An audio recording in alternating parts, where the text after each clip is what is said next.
The neon lights of Nova Vega flickered in the distance, giving a glow over the rainy streets. Nathan sat in his messy workshop, surrounded by wires, circuit boards, and half-fixed drones. His shop, hidden in the industrial part of town, wasn't very busy. Most people took their machines to the big factories across the city, where shiny buildings touched the clouds. But Nathan had a reputation as a reliable mechanic who could fix anything, no matter how old or strange. Business had been slow lately, and Nathan worried he might have to close his shop. He sipped his cold coffee and played with a broken display when a sudden knock came from the back door. Surprised, he wiped his hands and got up. The back door was rarely used, only for deliveries, but he wasn't expecting anything tonight. When he opened the door, a man stood there, hidden under a wide-brimmed hat, soaked by the rain. He didn't speak, just handed Nathan a piece of paper and a remote control. Behind him was a large metal crate on a dolly. The silence was eerie, but Nathan took the paper. It was a delivery note, though there were no names or company logos, just the words for repairs in big letters. Nathan looked up to ask more, but the man was already leaving. Confused but curious, Nathan brought the crate inside. It was heavier than it looked, made of tough steel. The remote seemed to control the crate's lock. For a moment, Nathan felt uneasy, but curiosity won. He pressed the button with a soft click. The crate opened to reveal an old robot, rusted and worn from years of neglect. Its design was unlike anything Nathan had ever seen. Most robots in Nova Vega were sleek and easy to repair, but this one was different. Its body looked humanoid, with arms and legs that appeared almost lifelike, even though they were made of metal. The design seemed more like art, made with care and purpose, not just for efficiency. The robot's face was smooth, with no features except for two dull, empty eyes. Nathan brushed some dust off its body and felt a faint hum of energy inside, though it was barely noticeable. A small handwritten note was attached to the robot's arm. It said, "Fix me and you'll understand." Nathan was puzzled. He didn't know who sent this robot or why. The design was old, far different from what he usually worked on. But something about it intrigued him. Someone had hidden the robot's origin, but they clearly wanted it fixed. It was a challenge. With a sigh, Nathan grabbed his tools. He didn't have any other jobs, and this one felt important. He carefully lifted the robot from the crate and laid it on his workbench, thinking about what he needed to get it working again. The first step was to power it on. Opening the outer casing, Nathan found a complex network of wires and circuits. As he inspected the parts, he realized just how advanced the robot's design was, far more complex than anything he had ever worked on. Hours passed as Nathan cleaned the rust, replaced power cells, and reconnected wires. The more he worked, the more fascinated he became. This robot wasn't just old, it was special, though he couldn't quite explain why. By the time he reassembled it, it was past midnight, and he was exhausted. But one last task remained, activating the power core. He connected a temporary power supply and held his breath as he pressed the switch. At first, nothing happened. Then, the robot's eyes flickered to life, glowing a soft blue. Energy hummed through its body as it began to power up. Nathan stepped back, amazed, as the robot slowly sat up. It turned its head toward him, and Nathan felt a strange chill. The robot's gaze seemed almost aware. Then it spoke, its voice mechanical but soft. Designation R7. Reboot successful. Mission parameters unknown. Nathan was stunned. Most robots had simple commands, but this one felt different. Its voice sounded almost human. Before he could respond, the robot's eyes dimmed. It spoke again, but this time the voice was softer, filled with desperation. "Help me, please." Nathan's heart raced as the robot collapsed back onto the workbench, its circuits sparking. He stood frozen, trying to process what had just happened. He had repaired many machines, but nothing like this. R7 was different. The robot had spoken not with pre-programmed phrases but with words that felt real, almost human. The plea echoed in his mind. "Help me, please." He glanced down at the now lifeless robot. Its eyes were dark, and its body still. Whatever awareness it had was gone, leaving Nathan with even more questions. He leaned in closer, inspecting the robot's frame more carefully this time. It was old, far older than it should be, considering its advanced technology. The outer body was heavily worn, but the internal components were complex and skillfully made. Whoever built ARV-7 had put a lot of care into it, like it was more than just a machine. But that voice, the plea for help, could it really be from a human mind trapped inside? Nathan felt the mystery weighing on him. The note, the unmarked crate, the strange delivery, all of it pointed to something much bigger than just a regular repair job. But how could someone's consciousness be trapped in a machine? It seemed impossible. Still, Nathan couldn't ignore it. He had to figure out what was going on, even if it meant digging deeper into our 7 systems. With renewed determination, Nathan rolled up his sleeves and got back to work. Hours passed as he tirelessly ran diagnostic scans on ARV-7. What he found was confusing. There was another layer of programming hidden inside, heavily encrypted. It was like nothing Nathan had ever seen before. Normally, breaking into a machine's core systems would be simple, but this encryption was intricate, as if it was designed to keep something, or someone, locked away. Whoever built you, Nathan muttered, didn't want anyone to find out what you really are. But the encryption, while complex, wasn't impossible to crack. Nathan had some experience in hacking and code breaking from his earlier days as a mechanic, skills he hadn't used in a long time but hadn't forgotten. After hours of trial and error, he finally broke through the first layer of encryption. As soon as he did, a flood of data filled his console. Logs, records, and messages. One file stood out, Kellen Archive. Nathan clicked on it, and a video appeared on his screen. The grainy image showed a woman standing in a lab, her face lit by the glow of computer screens behind her. She had dark hair tied back in a loose bun and wore a lab coat. Her expression was urgent and fearful. She leaned closer to the camera, her voice shaky but determined. "My name is Dr. Zara Kellen." She began, "If you're seeing this, it means something has gone terribly wrong. I was part of a secret project, the Neuralink Initiative. We were trying to push the limits of artificial intelligence, aiming to merge human consciousness with machines." Nathan's heart raced as he watched, unable to look away from the screen.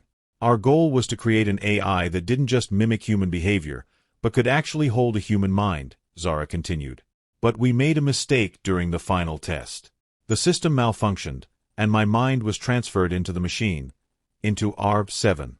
Nathan leaned back in his chair, shocked. Could this be true? A human mind trapped in a machine? It sounded like something out of a bad sci-fi story, yet here was the proof in front of him. Zara's voice became more urgent. "They don't know I'm still here. The team thinks the project failed, that I'm gone. But I'm not. I'm trapped inside ARV-7. I can't communicate directly, but I've hidden parts of myself in the machine's code. I need your help. They're going to shut ARV-7 down for good, and if they do, I'll be erased." Nathan paused the recording, his mind racing. This was real. Dr. Zara Kellen, a scientist working on advanced AI, was trapped inside the robot. That explained why the robot had spoken, why the voice had sounded so human. She wasn't just part of the machine, she was the machine now. And if she was telling the truth, someone was trying to erase her. He glanced over at ARV-7, still lifeless on the table, and felt a surge of responsibility. Whoever sent this robot to him knew more than they let on. But who were they? And why send ARV-7 to him? Nathan's thoughts were interrupted by a sharp beep from his console. His heart skipped a beat. It was a proximity alert. Someone or something was approaching quickly. He pulled up the external cameras and saw 2 sleek black drones hovering outside, their red lights scanning the area. They were high-end corporate drones, the kind used by private security, equipped for both surveillance and combat. Panic shot through Nathan. They were here for the robot, *4 Zara star. "They found me, haven't they?" Zara's voice came from ARV-7 as its eyes flickered back to life. She spoke with urgency but remained calm. Nathan nodded, unsure of what to say. "2 drones outside," he muttered. "We need to go," Zara said, taking charge. ARV-7 stood up, its movement smoother, more controlled. "I can guide us. There's an old escape route through the industrial sector, abandoned tunnels. But we have to leave now." Nathan hurriedly grabbed his toolkit, stuffing the essentials into a backpack. His mind was full of questions. but there was no time to ask. The drones were getting closer. If they had found ARP-7, it was only a matter of time before they broke into the shop. Zara's voice interrupted Nathan's thoughts. "We'll figure this out later. First, we survive." Nathan didn't need more convincing. With ARP-7 leading the way, they dashed out the back door and disappeared into the dark, rain-soaked streets of Nova Vega. As they ran, Nathan couldn't stop wondering how deep this mystery went and what he had gotten himself into. His heart raced as they weaved through narrow alleyways. The sound of the drones behind them faded, but Nathan knew it wouldn't be long before they caught up. Whoever was after Zara, or ARP-7, or both, was well-equipped. Corporate forces were relentless. Left here, Zara's voice instructed from our 7 speakers, guiding Nathan into a narrow side street. They slipped between 2 run-down warehouses, moving deeper into the quiet, shadowy industrial sector. Nathan's mind was racing, replaying everything he had just learned. Zara Kellen, a brilliant scientist, was trapped inside the robot he had repaired, a woman presumed dead, her mind transferred into a machine. But why? And why were people hunting her? As they ran, Nathan noticed how different ARP-7 moved now. The robot, which had been stiff and lifeless before, was now quick and precise, dodging obstacles with ease. Zara was clearly in control, not just surviving in the machine but adapting to it. "We're almost there," Zara said, her voice calm but urgent. "There's an old maintenance hatch ahead that leads underground. It connects to tunnels built before the city expanded. They don't know about it. We'll be safe, at least for now." Nathan didn't question how she knew this. He just kept running. The rain hammered against a rusted maintenance door ahead. ARP-7 grabbed the handle and twisted, but it wouldn't move. The door was stuck from years of rust. "It's stuck," Zara muttered. Without hesitation, Nathan pulled out a laser cutter from his toolkit and began slicing through the hinges. Sparks flew as the beam cut through the thick steel. He could feel the seconds ticking away, knowing the drones could find them any moment. Finally, the door gave way, falling to the ground with a loud clang. "Go!" Nathan shouted. ARP-7 led the way, disappearing into the dark tunnel below. Nathan followed, pulling the door shut behind him. The darkness swallowed them, the only light coming from the faint blue glow of ARP-7's eyes. The sound of rain faded, replaced by the eerie silence of the underground. For the first time since the chase began, Nathan allowed himself a moment to breathe. Once they were safely hidden in the tunnel, Nathan sat down, leaning against the cold concrete wall. His clothes were wet, and his mind was racing. The robot stood nearby, its blue eyes lighting up the dark space around them. "Okay," Nathan said, catching his breath. "Now that we're not in danger, can you tell me what's going on? What happened to you? Who is after us?" The robot turned to him, and Zara's voice came through again, softer this time. "I owe you an explanation, don't I?" There was a pause, as if she was gathering her thoughts. "My name is Zara Kellen. I was part of a research team working on something called the Neuralink Initiative. It was an experiment funded by Helix Technologies, one of the biggest tech companies in Nova Vega." Nathan's eyes narrowed. He knew Helix Technologies. They were powerful and involved in many things, from AI development to bioengineering. The goal of the Neuralink Initiative was to transfer human consciousness into a machine, Zara continued. Not just copy it, but actually move the mind, memories, and personality into an AI. The possibilities were endless. We could extend life, create soldiers that never tired, or even preserve the minds of great thinkers forever. Nathan felt uneasy. He had heard rumors about projects like this before, experiments that mixed humans and machines, but he never believed them. Now, here was proof standing right in front of him. The project was promising, Zara said, her voice quieter, as if recalling painful memories. "We made incredible breakthroughs, but something went wrong during the final tests. One moment, I was in the lab running tests, and the next, I was here."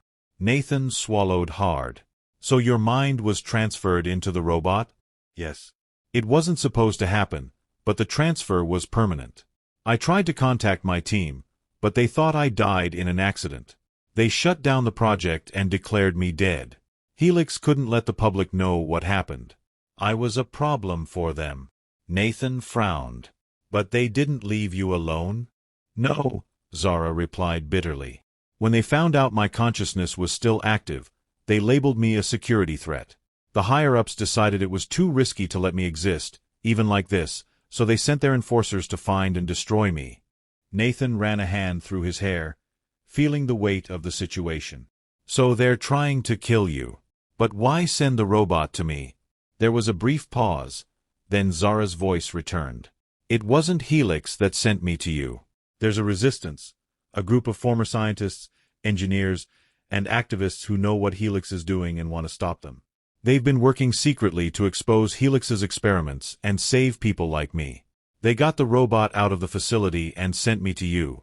Nathan's eyes widened. He had heard whispers about anti-corporate movements before, people trying to fight against the power of the megacorporations in Nova Vega. But they were always small and crushed by the corporate forces. They knew I needed repairs, and they knew you could help, Zara explained. You have a reputation, Nathan. You've worked with underground groups before, and you're known for being able to fix anything, no matter how broken. Nathan leaned back against the wall, his mind racing. The resistance, the corporate conspiracy, the mind of a brilliant scientist trapped inside a robot.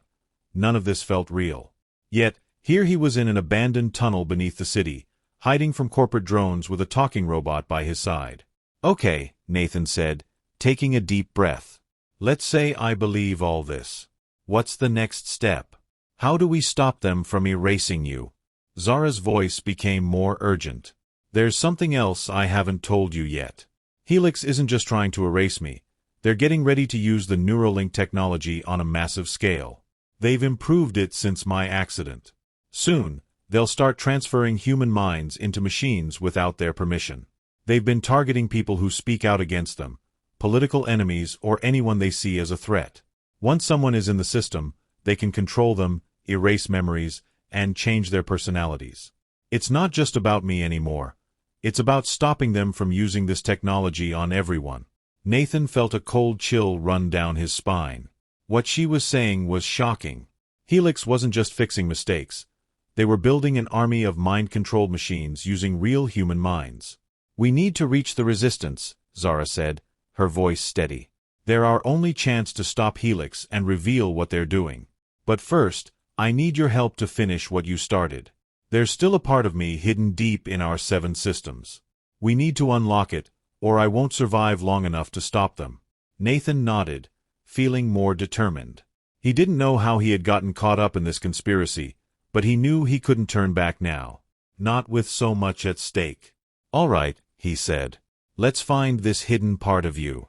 With that, Nathan dove back into her 7 systems, determined to uncover the secrets buried deep within Zara's digital consciousness before Helix's forces found them again. The dimly lit tunnel was quiet, except for the hum of the robot's internal systems and Nathan's own anxious breathing. As he sat beside the machine that housed Zara Kellen's consciousness, his mind swirled with the enormity of what they were up against. Helix Technologies, one of the most powerful corporations, wasn't just hunting Zara. They were getting ready to unleash a weapon that could control human minds, turning them into obedient machines. Nathan leaned against the cold, damp wall of the tunnel, staring at the faint glow of the robot's eyes. This wasn't just about one person anymore. It was about stopping Helix before they enslaved countless others. But first, he needed to unlock the last part of Zara's consciousness hidden within the robot's core systems. Nathan, Zara's voice came through softly but firmly. We don't have much time. The drones may have lost us for now, but they'll keep searching. Helix won't stop until they find me. Nathan nodded. We need to get you fully operational. If there's a piece of you buried deeper inside, we need to bring it out. He opened his portable console and connected it to the robot. Once again, the interface looked very complicated, with a tangled mess of encrypted data and strange coding structures. But beneath all the confusion, Nathan noticed a pattern. It was something hidden away, waiting to be unlocked. Zara had mentioned that part of her mind was still trapped inside the robot systems, locked away by layers of Helix's encryption. Without it, she wouldn't survive long. Even worse, the incomplete data could eventually fade away, erasing her completely. Nathan felt the weight of this responsibility settle in his chest as he began typing commands, his fingers moving quickly across the console's keys. I built this in case I realized what Helix was doing, Zara explained. But I didn't think they would go this far to keep me trapped. The encryption you see is a form of quantum encryption meant to stop anyone from accessing my core. But you've already gotten past part of it. I know you can do this, Nathan. Nathan's mind raced as he worked, trying to keep up with the complex layers of code. Sweat dripped from his forehead as his hands moved quickly, breaking through one line of encryption after another. The deeper he went, the more complicated the security measures became. Every time he thought he had broken through, another firewall popped up, slowing him down. Zara, this is like a maze, Nathan muttered. How much further do we have to go? You're close, Zara replied, filled with determination. Just one more layer. You're almost at my neural core, where the last piece of my mind is stored. Once we unlock that, I'll have full access to my memories and systems. I'll be able to help us much better. Nathan's heart raced as he worked on the final barrier. His hands flew over the keyboard, executing the last commands. With one final keystroke, the screen flashed, and the encrypted walls crumbled away before his eyes. You did it, Zara whispered, her voice stronger now. The glow in the robot's eyes brightened, and for the first time, Nathan could feel the presence of a fully restored mind behind the machine's exterior. Zara, are you okay? Nathan asked. I'm more than okay, she replied, her tone a mix of relief and newfound confidence. I'm whole again. My full consciousness is restored. Thank you, Nathan. You've given me another chance. Nathan allowed himself a brief smile. We're not out of this yet. What do we do now? Zara responded immediately. We need to get to the resistance. I have the coordinates stored. Now that my memories are back, they're hiding in an old tech refinery on the outskirts of the city. The old Nova skyline is very well protected. Once we get there, we can plan our next move, but we need to hurry. Helix's drones will come back, and they will be more aggressive this time. Nathan felt uneasy at the thought of facing Helix's forces, including drones and corporate enforcers. It was intimidating, but they had no choice. If they didn't reach the resistance, everything they had worked for would be lost. He quickly packed his tools and zipped up his bag. Okay, let's go, he said. Our 7 stood beside him, fully powered. Its joints moved smoothly and efficiently, showing that Zara was in complete control now. She had adapted to her robotic body, becoming a part of our 7. They moved through the tunnel system, with Zara guiding them expertly. Her knowledge of the city's underground was a great help, but Nathan felt the pressure of time. Helix would find them soon. As they came out of the tunnels into a long-forgotten part of Nova Vega, Nathan's communication device buzzed with an incoming message. Static crackled before a gruff voice came through. This is Devon from the Resistance. You're being tracked. The drones have picked up your trail. We've managed to disrupt their signal for now, but they're on their way.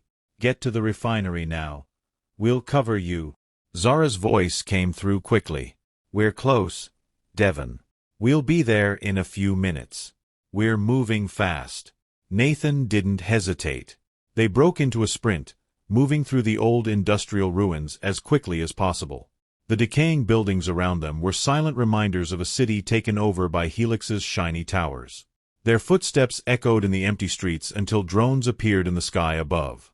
3 sleek black machines descended, their scanners lighting up the area.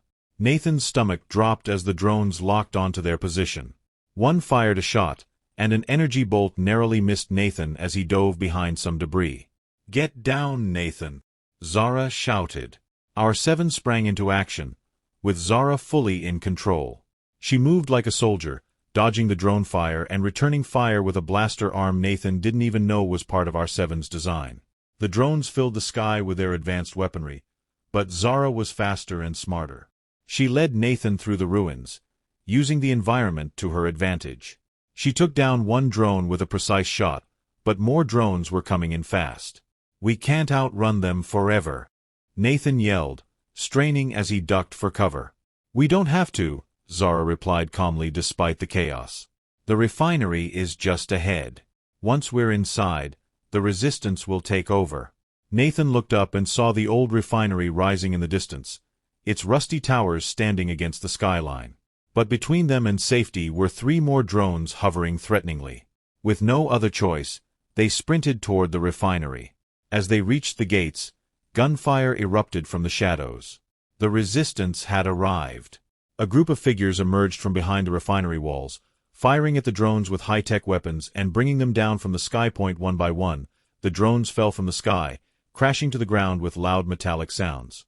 Nathan and R7 ran through the open gates as the resistance fighters quickly closed them behind them. Devon, a tall man with a rough appearance and a cybernetic arm, approached them and nodded in greeting.